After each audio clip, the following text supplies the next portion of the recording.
Let's take a look at an example of branching in forms. Click on link in slide.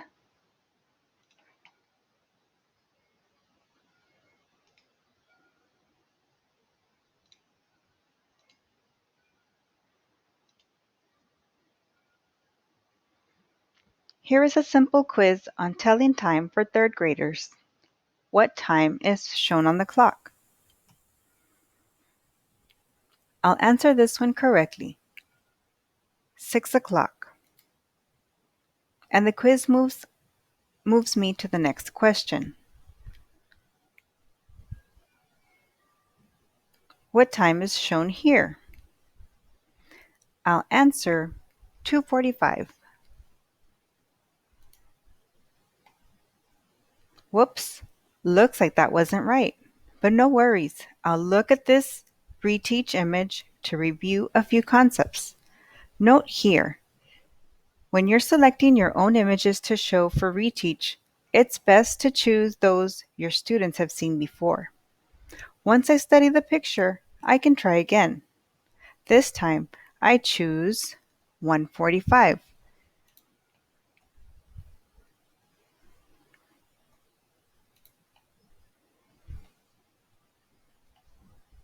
There we go. That must be correct because the quiz advances me to the next question. I say 3:30. Whoops, that's wrong again.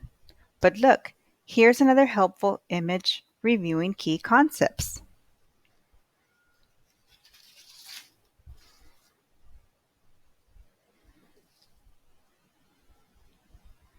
When I'm ready, I'll try again.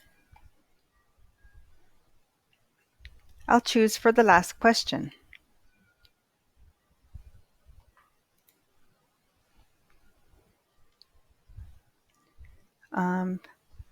I will choose. Now my quiz is submitted. Your turn.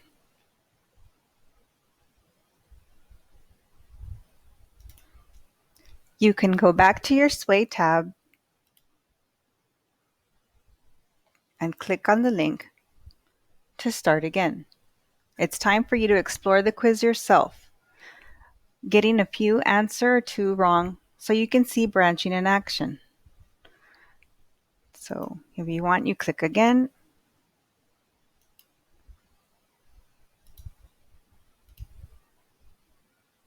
And it'll take you to a brand new blank one.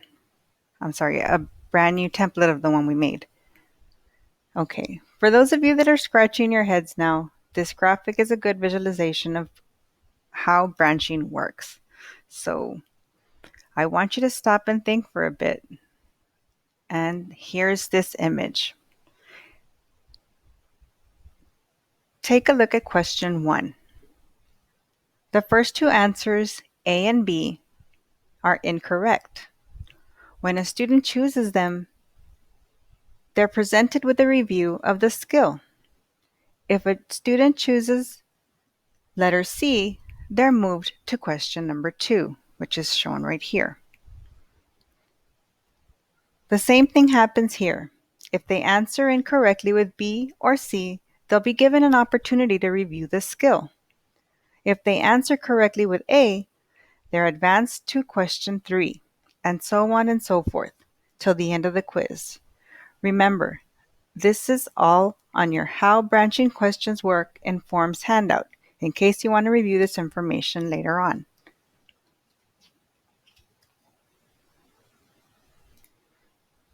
To see how branching in forms really works, let's consider a scenario. As we do so, remember to refer to the Making a Branching Forms quiz takeaway as we work. Let's say I'm a third grade teacher. I know that last year my students learned about time in increments of 1 hour, half hour, and 5 minutes. Your goal is to meet standards that students should be able to tell and write time to the nearest minute and measurable time intervals in minutes.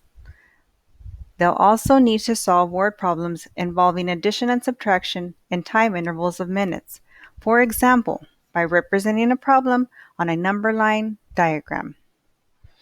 I've started off our term by doing a general review of telling time, and I want to see if my early lessons have jogged my students' memories of what they learned last year before we move on to word problems about elapsed time.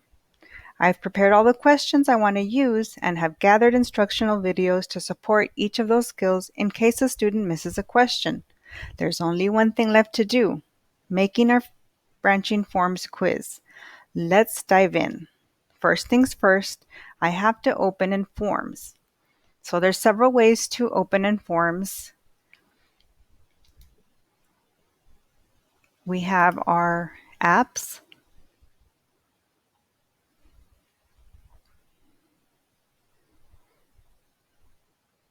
And you could choose forms.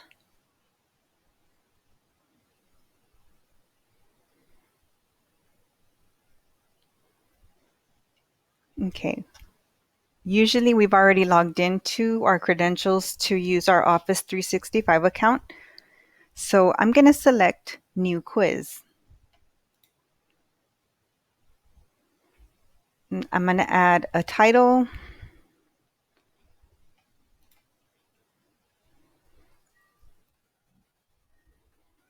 Time to tell time.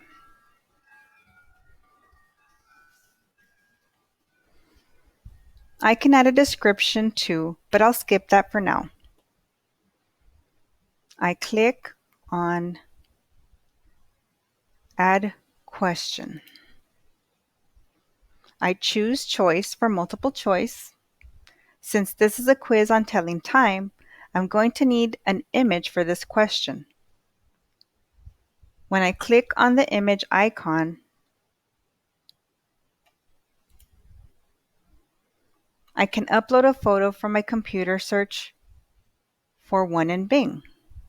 I search in Bing using the timestamp as my search term. So I click in my search term,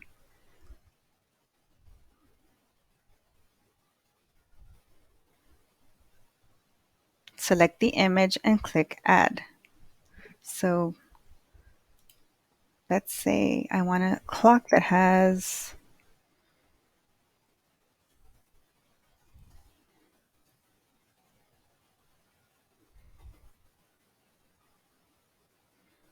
so there's a clock with intervals of 4 p.m. We can start with this one and add.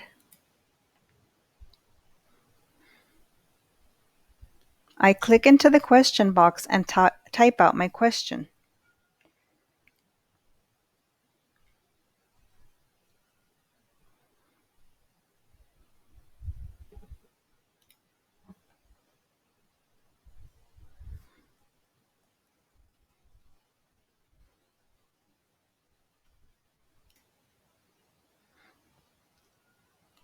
I type in the question that says,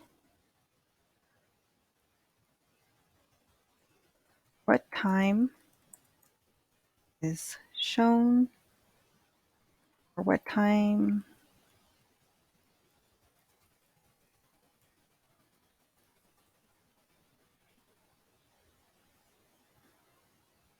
now I type answer possibilities into the boxes.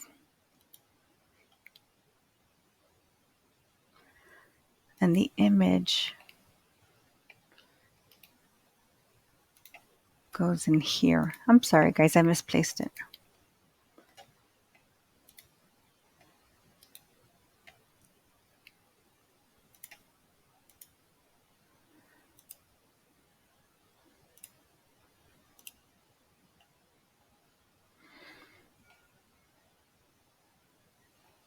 Okay, now we can start typing our answers. Here we go. I can type in my possibilities, such as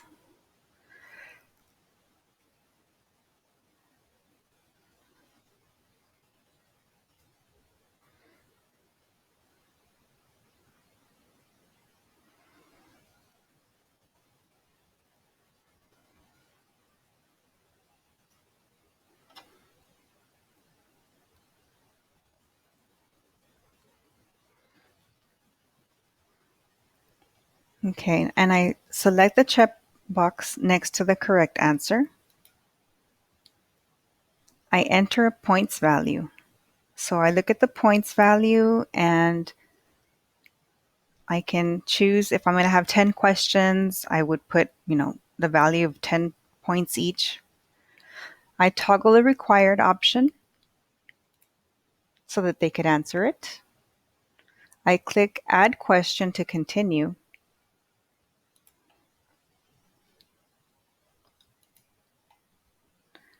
I want to add a branch question here for students who didn't get the first one right. In the question window, I type watch video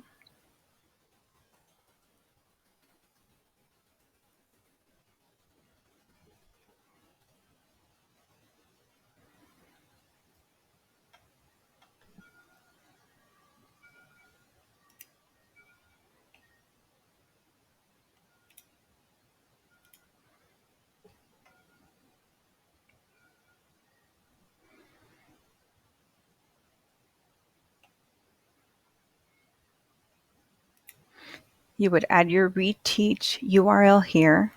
So I could open another window quickly and search. Of course, you would have your information already set aside. There's me.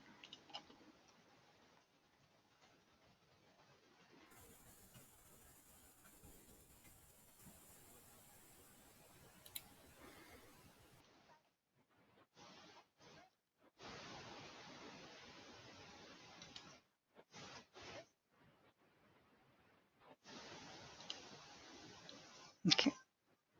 So now I'm going to add my link, copy.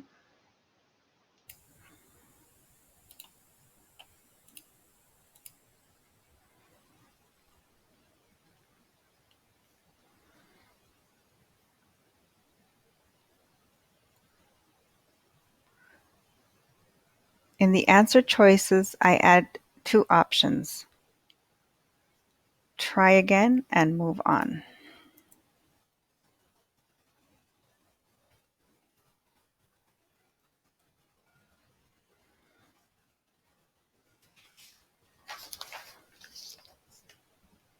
This gives students a choice in how they'd like to proceed with their own assessment. Since there's no correct answer for this one, I don't select one. I enter 0 for the points value,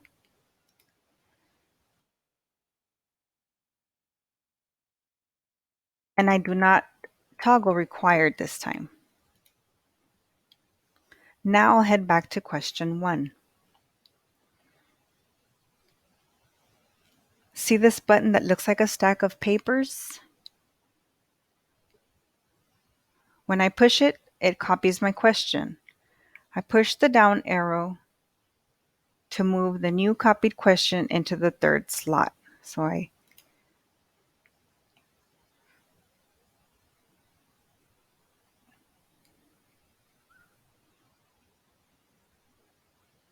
I do the wrong thing? Okay, let's try this again.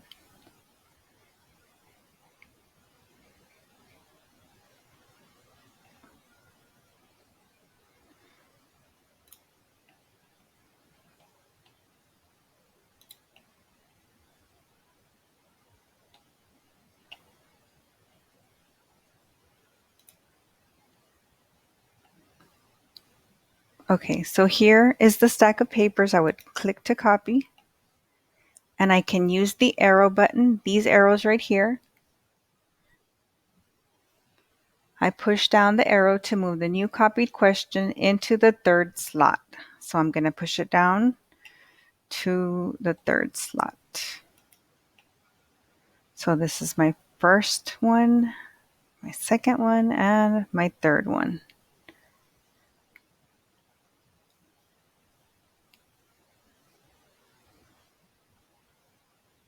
I set the points value again, turn off required, and there we go. We are now officially set up to branch. When a student answers the first question incorrectly, they'll be pushed into this instructional video for reteaching and then given an opportunity to try again. Let's try another one. I will click Add Question, then Choice.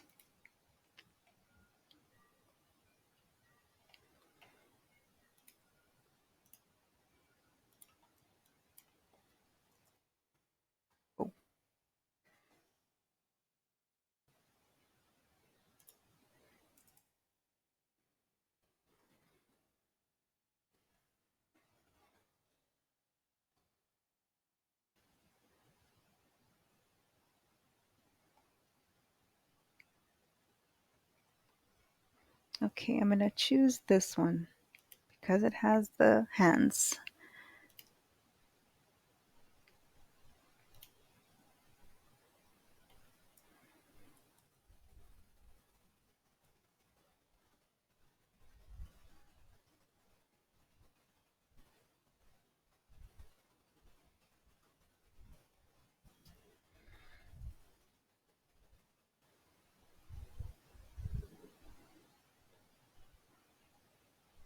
What time does it say on the clock?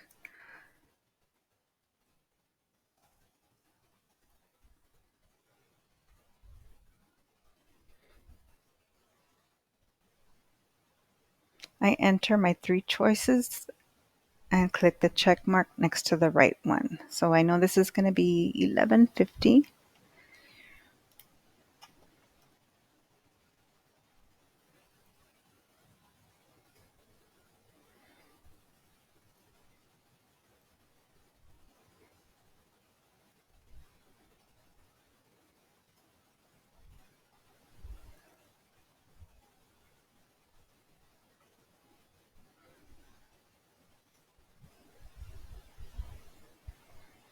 It's going to be worth 10 points. It's going to be required.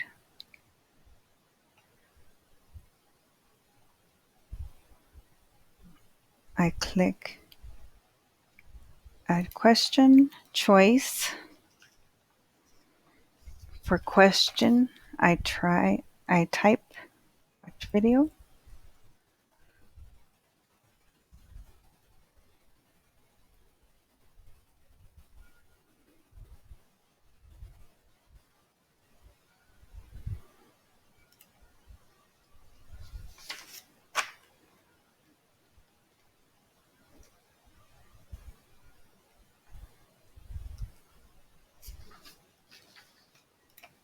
Watch the video and try again.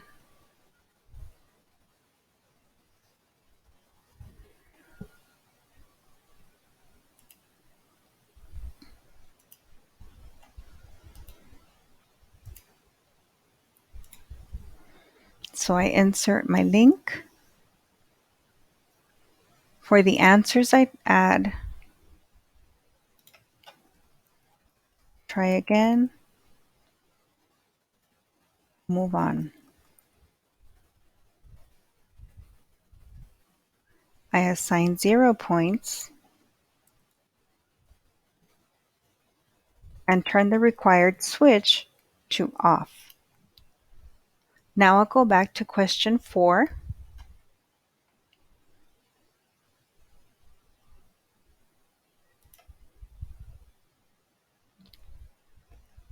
Copy it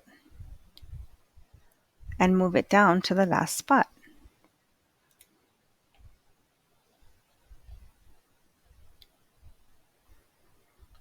Again, the only thing I'll change is that I'll switch off the required toggle button.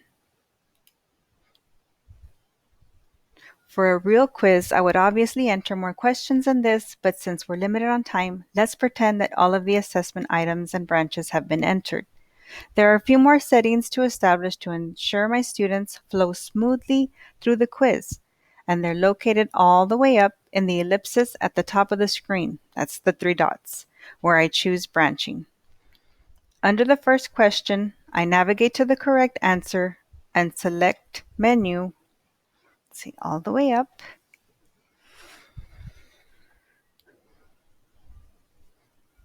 I navigate to the correct answer.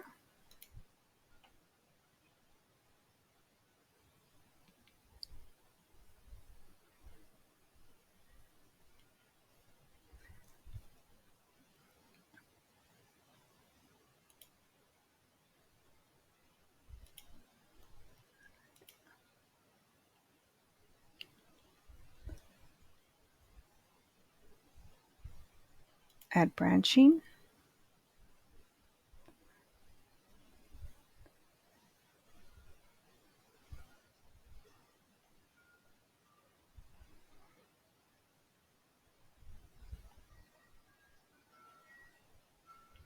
This one would be go to 2. Go to 2, and that would be next. And that's how you set it. You would keep on with this pattern until you are completed with your exam. I hope you enjoyed this.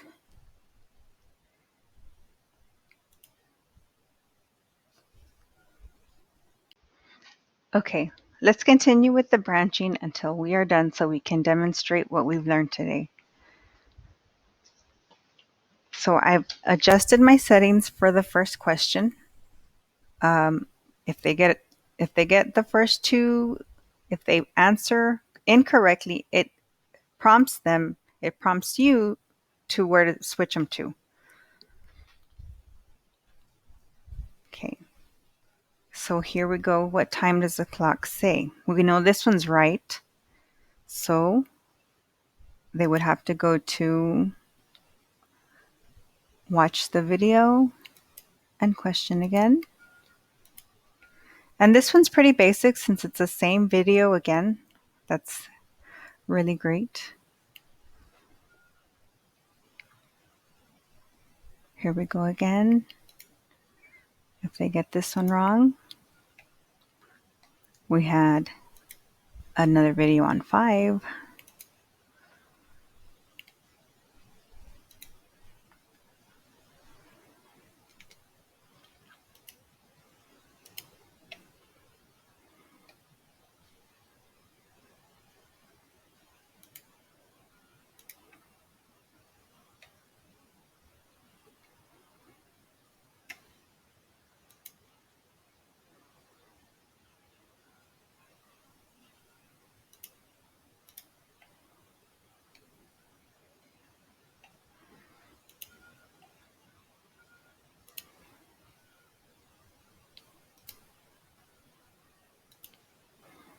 Okay, automatically, the ones that have the watch and try again, go to next.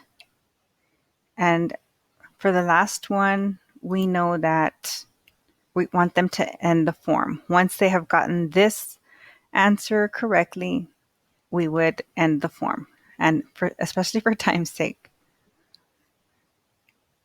Okay, so we're all done. Let's take a look at how these questions are linked by clicking preview.